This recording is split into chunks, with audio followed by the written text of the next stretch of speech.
In the bustling streets of the ancient city of Eldoria, tales of heroes and villains were as common as the rising sun.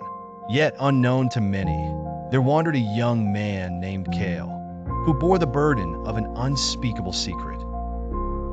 Beneath his ordinary guise lay a power as dark as the abyss, a demonic force bestowed upon him since childhood, an inheritance he neither sought nor wholly understood.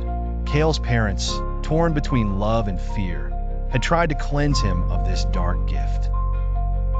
Their efforts, well-intentioned but naive, stood powerless against forces as old as time. Thus, they chose to protect their son in the only way they could, by teaching him the virtues of compassion and justice, hoping these would guide him through the shadows. Years passed, and Eldoria's markets, filled with merchants and townsfolk, also harbored whispers of tyranny. Oppressors and nefarious beings began to poison the peace, leaving citizens in fear. In silence and shadow, Kael resolved to wield his curse for the good of the helpless. Each night, cloaked in anonymity, he became a phantom champion for those who had lost hope. His first act of rebellion against the dark forces that plagued his city came in the guise of opportunity.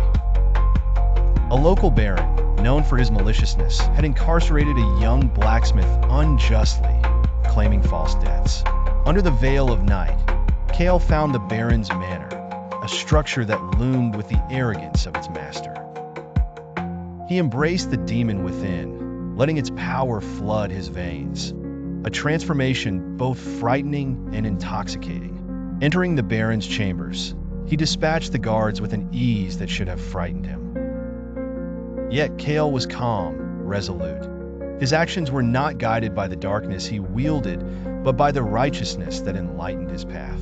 He confronted the baron, who quaked in the presence of the monster man silhouetted against the moonlight. "Release him." Kael's voice echoed with the resonance of 1,000 years of pained spirits. The baron quickly succumbed, fearing for his life, and the blacksmith was freed. Word spread quickly of the dark savior roaming Eldoria's realm, though few spoke openly of him. The darkness that Kael harbored had become his strength, a tool to right the wrongs of his world. And each time he used it, each time he felt the seduction of its power, he remembered his parents' teaching, a guiding light in his heart, keeping the demon at bay. This was his life, a ceaseless battle within and without, for Kael knew that though he fought evil on the city's surface, his most dangerous enemy lurked within. But as long as he could channel it for good, he would continue, the quiet protector of Eldoria's downtrodden, the hope of those in despair, the demon's redemption.